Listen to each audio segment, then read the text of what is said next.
कैसे ये अंधे कत्ल की वारदात तक पहुँचे? 1 साल कबल ये कत्ल हो चुका था और आखिरकार आपके पास केस कैसे आया और कैसे इस मुलजिम तक पहुँचे? बिस्मिल्लाहिर्रहमानिर्रहीम। इस तरह है जी, ये डॉक्टर जाहिद इसका नाम है सही। मुलजिम का। ये डॉक्टर है जी, ये डॉक्टर, इसके पास जाली डिग्री है।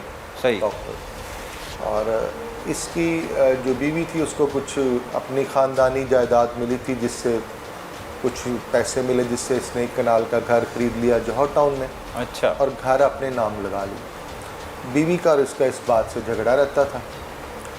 आखिरकार इसने पिछले साल 27 जुलाई 2022 को बीवी को कहा कि बहावल नगर जाना है, वहाँ से कोई मुलाजमा काम वाली लेनी है, उसको लेके बहावल नगर चला गया। वहाँ पे इसका एक साबका मुलाजिम था नज़ीर, उसको फ़ोन किया, नज़ीर को बुलवाया, नज़ीर को साथ लिया, उसको कहा मुझे कोई कमरा को घर चाहिए यहाँ पे रात रहने के लिए। उसने किसी बंदे से गांव में कह के एक खाली किसी का घर था, वहाँ एक दो चार पहियाँ थी, वो कमरा इसको दे दिया। सही। तो डॉक्टर की बीवी जो नायला है, जिसको कत्ल किया गया है, वो ऑलरेडी काफ़ी बीमार है। सही। ये उसको रास्ते में से चिश्तियाँ बाज़ार से इसने ड्रिप ली। रात को 11 बजे का टाइम होगा 27 तारीख को। इसने ड्रिप वगैरह ली, इंजेक्शन लिए और उसको जाके उस कमरे में जिस घर में लेके गए थे, उसमें डॉक्टर था, उसकी बीवी थी और नज़ीर उसका मुलाजिम, साहब मुलाजिम था। अब वो काम छोड़ गया वो। सही। उससे इसने उसको इंजेक्शन वगैरह लगाए, जिससे वो मौके पे बेहोश हो गई। बेहोशी के बाद इसने उसको गाड़ी में से एक हथौड़ी निकाल के उसके सर पे वार किया। सर पे वार करने से, क्योंकि कमज़ोर और बीमार वो पहले भी थी, और वो फ़ौरन ख़त्म हो गई, मौके पर दम तोड़ गई। सही। उसके सर पे इन्होंने कोई कपड़े लपेटे और वही शॉपर जिसमें ड्रिप वगैरह लाए थे उसके सर पे चढ़ा के उसको रात तकरीबन 2 बजे के बाद 2:30 बजे के करीब इन्होंने उसको गाड़ी में डाला। साथ वो ड्राइवर भी था। गाड़ी में डाल के तो चिश्तियाँ से आगे एक जगह है पुल मुराद। पुल मुराद एक छोटा सा स्टॉप है, अड्डा है, वहाँ पे ले गए और मेन से हट के जिस तरफ नहर जा रही थी, नहर का पुल था। अच्छा, वो नहर का पुल? जी, नहर का पुल था, पुल मुराद जिसको कहते हैं। पानी में इन्होंने डेड बॉडी फेंक। अच्छा, नहर में फेंक? जी, नहर में फेंक के रात 2:30 बजे ये वहाँ से लाहौर वापस आ गया और उसको भी साथ ले आया अपने मुराद, नज़ीर को लाहौर में आके इसने उसको छोड़ दिया।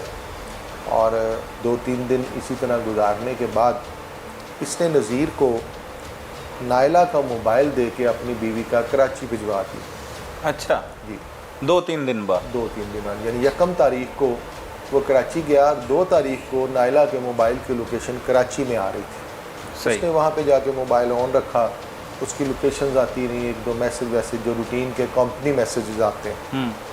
उसके बाद वो वापस आ गया। इसने जुलाई की 27 और 28 की दरमियानी शब उसको मारा और अगस्त की 10 तारीख को थाने में जाके कोई तकरीबन 12-13 दिन बाद एप्लीकेशन दी जौहर टाउन थाने में कि मेरी बीवी जो है वो मिल नहीं रही है, अगवा हो गई है या गुम गई है। अपने मुकामी पुलिस स्टेशन? जी, जौहर टाउन पुलिस स्टेशन। सही। वहाँ पे इसने एप्लीकेशन दी, उस पर FIR दर्ज होगी, मकामी पुलिस ने उसकी तफ्तीश शुरू कर दी। अगवा की मुकदमा? अगवा।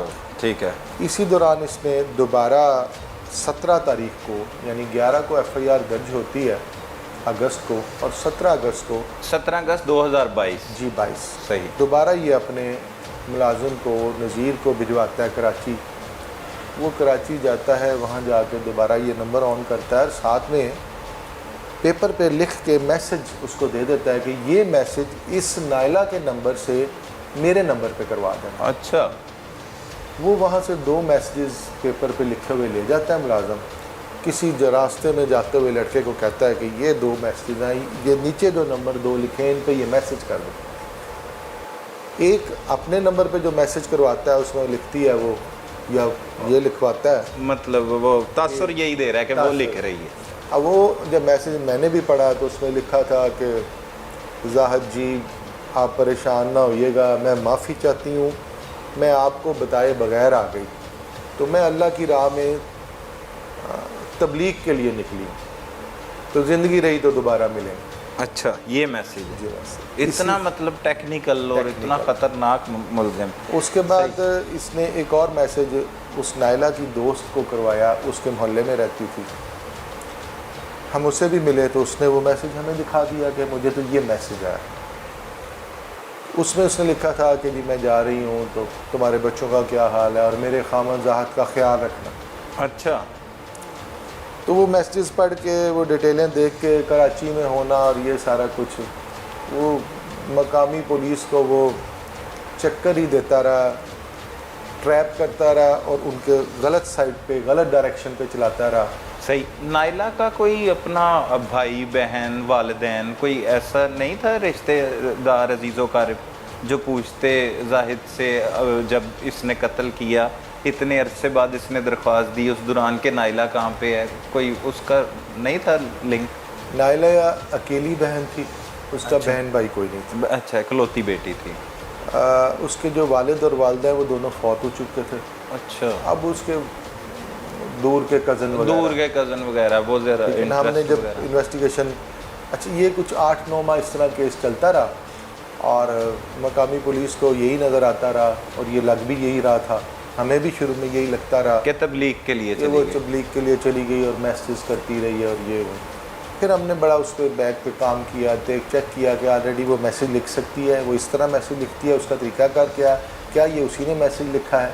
वो इस पर करते कराते कॉल डिटेल्स बाकी उसकी देखते, फिर आहिस्ता आहिस्ता हम कुछ उनके तमाम रिश्तेदारों से मिले, महल्लेदारों से मिले, फिर हमें कुछ चीज़ें आहिस्ता आहिस्ता डिफरेंट नज़र आनी शुरू हुई। सही। ये आपकी तरफ केस रेफ़र हुआ जब ज़ाहिर सी बात है उसका कोई हल नहीं हुआ, या मतलब जो मुकदमा दर्ज था एक अगवा का, तो इधर रेफ़र हुआ कि खुद ही इस केस की तफ्तीश की? नॉर्मली तो ये होता है कि जब या तो कोई मुद्दई दरख्वास्त देता है कि जी मेरी बीवी नहीं मिल रही और मेरी इस पर और वर्किंग कम हो रही है या काम ज़्यादा किया जाए तो भी हो जाए। बाज़ औक़ात हमारे सीनियर ऑफिसर जिनके पास DIG साहबान, CCPO साहबान, वो देखते रहते हैं कितने अगवा पेंडिंग है, कितने पेंडिंग है, वो रोज़ जायज़ा डायरी लेते हैं। देखते हैं। फिर जिनके पास वो केसेस होते हैं उनको भी बुलवाते हैं, उनसे पूछते हैं। फिर किसी केस को वो अगर समझें कि इसमें मज़ीद काम की ज़रूरत है या CIA को करना चाहिए तो वो हमें ट्रांसफ़र कर देते हैं। ट्रांसफ़र कर देते हैं। सही। अब वो ट्रांसफ़र होकर जब हमारे पास आता है तो ये डॉक्टर भाग के DIG साहब के पास चला जाता है इन्वेस्टिगेशन के, और वहाँ लीगल ब्रांच वालों से मिलता है कि मेरा केस CIA को किसने ट्रांसफ़र किया। अच्छा। फिर ये जिसके नाम ट्रांसफ़र होता है हमारे आतिफ इंस्पेक्टर, जिन्होंने ये सारा केस ट्रेस किया है। सही सही सही।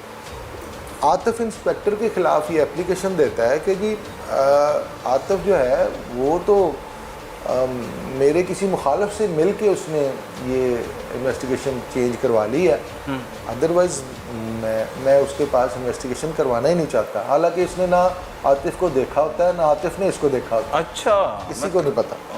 इतना शातिर इतना मुल्ज़िम है। फिर वहाँ पे जब DSP लीगल से मिलता है, उस्मान साहब है वहाँ पे DSP, उनको कहता है जी किसी से फ़ोन करवा के चला जाता है जी का। वो कहते हैं भाई हमारे पास लोग ये फ़ोन करवा के आते हैं कि हमारा केस DIA को दिया जाए ताकि ट्रेस हो। आपका गया केस है और आप ये कह रहे हैं मैं मुतमिन हूँ, मैं वहाँ जाना नहीं चाहता। ये अजीब सी बात।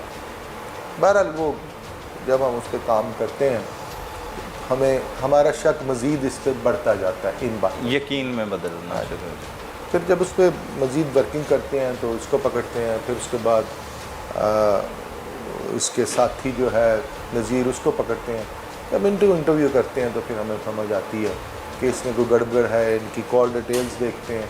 फिर आहिस्ता आहिस्ता आहिस्ता तफ्तीश करते करते हम उस नुक्ते पे पहुंच जाते हैं और फिर बाद में ये दोनों इंकशाफ करते हैं कि वाकई। आखिरकार मियाँ साहब फिर इसकी गिरफ्तारी किस तरह से अमल में लाई गई? देखिए हमने इसको 2-3 दफ़ा बुलवाया, हुक्मनामा तलबी भेजा, क्योंकि इस केस में ये मुद्दई था। हमारे पास जो केस था हमें 302 का नहीं पता था कि 302 हो चुकी है, औरत को कत्ल किया जा चुका है, थाना बावल नगर में कोई मुकदमा दर्ज है। हमारे पास सिर्फ 365 का केस था, अगवा का। एक औरत जो है वो अगवा हो गई है और उसको नहीं मिल रही, और उस केस का जो मुद्दई है वो उसका शौहर डॉक्टर जाहिद है, शौहर उसको।